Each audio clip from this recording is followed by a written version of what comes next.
Why visit Zion National Park? Well, because this preserved region in Utah amazes visitors every season with unique and spectacular scenery.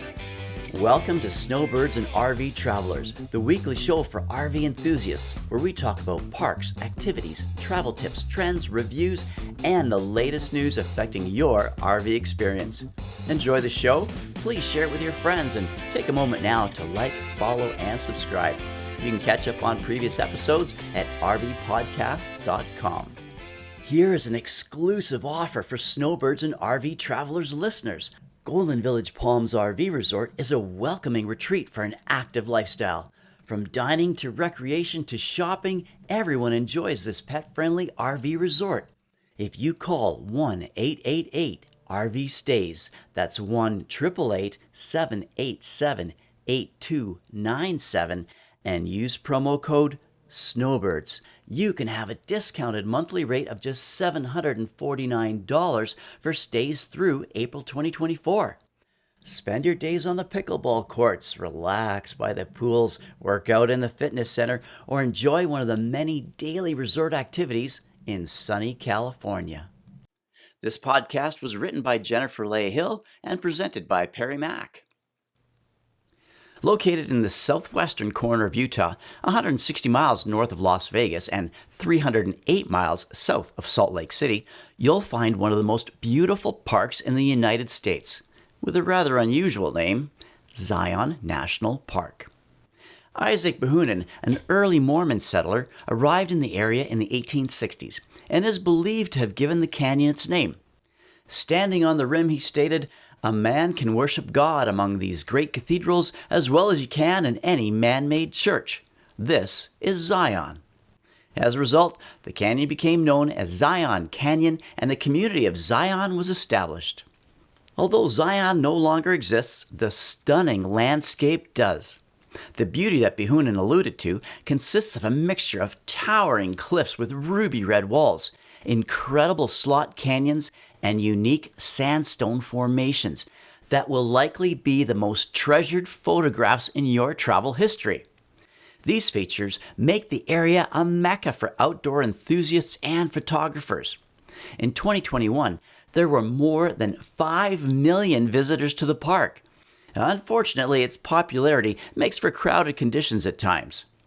For mountaineers, Zion is known for its big wall climbs that reach more than 2,000 feet. Due to the soft nature of the sandstone, this is not an area for the inexperienced. There are even opportunities to experience canyoneering, which is the opposite of rock climbing. While it involves a vertical ascent, the sport of canyoneering is the descent down the rock face to the canyon floor. The park encompasses a dozen hiking trails that range from easy to strenuous. The most arduous one is Angel's Landing, and not recommended for the faint of heart. It is considered one of the scariest hiking trails in the world due to its sharp drop-offs and narrow paths that cling to the canyon walls. Another popular trail, also rated as difficult, is the Narrows. It starts from the highest cliffs and leads to the narrow canyon floor where the Virgin River flows. Don't worry though, the park has several hikes for all abilities. A popular one is the Paris Trail, which skirts the river's edge for 3.5 miles in the flat lower section of the canyon, where it's more open in areas. This trail is also paved, making it easily accessible for those with physical disabilities. Bicycles are also allowed. For those traveling with young children, the trail is stroller-friendly, and park ranger-led activities are scheduled at Zion National Park Visitor Center. The rangers are very knowledgeable, and the programs will be the highlight of your kids' trip. To take in the views and capture a true Zion moment, the available light is a photographer's dream. A popular driving route is the 1.1-mile Zion Mount Carmel Tunnel. It runs north to south. The views are breathtaking, and the large openings cut out of the rock let you admire scenes of the valley below. After driving through the tunnel, many people pull over to get a full picture of this mind-boggling engineering feat that was completed in 1930. A key travel trip is to be aware that vehicles more than 13 feet long are prohibited, that means no, through the tunnel. 3 campgrounds in Zion accommodate trailers and motorhomes, but only one, Watchman, is open all year. Services are limited, so plan for a boondocking experience, and be mindful that the size and height restrictions are in effect depending on the location of the site. Take a look at www.nps.gov for all of your options and more details. Typically, from mid-March through to late November, the campgrounds and even accommodations outside the park fill quickly, so it's best to reserve months in advance.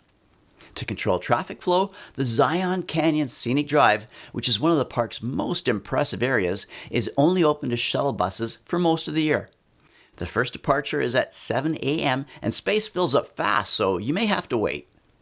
Only service dogs are allowed on the shuttles, so make sure to have a comfortable space for pets. Summer temperatures commonly rise above 95 degrees Fahrenheit. Zion has unique features every season, but spring and fall are best to avoid the crowds. Even during these times and holiday weekends, the park can get very busy. But with proper planning, a trip to Zion National Park is an incredible experience, and as a bonus, it's only 110 miles from the north rim of the Grand Canyon, which can complete a breathtaking U.S. national park experience. And like the guy on the TV ad said, "But wait, there's more." Only 85 miles from Zion is Bryce Canyon National Park. It doesn't have canyons like Zion, but it does have lofty eroded cliffs and hoodoos sculpted by time and the elements. Hoodoos, also known as tent rocks, fairy chimneys, or earth pyramids, are soaring spires of rock. An appealing aspect of Bryce Canyon is it offers the chance to drive the main road for 18 miles and admire most of the scenic viewpoints. The parking is typically available, but during peak season, all vehicles more than 20 feet are prohibited from parking anywhere but at the designated shuttle station, which leaves every 10 to 15 minutes. Plan several hours for a round trip, especially if you're going to hike and take photos. There are 15 hikes ranging from 0.8 to 8 miles. They are less strenuous than those at Zion, and the easiest is Sunset Point to Sunrise Point. It's paved and leashed dogs are allowed. 2 campgrounds, Sunset and North, accommodate RVs. Spending more time in Utah to explore some of the national park's hidden nooks and crannies, not to mention the serene, rugged landscape, will provide a remarkable RV trip. For information and further details about the RV services in the parks, again, visit www.nps.gov.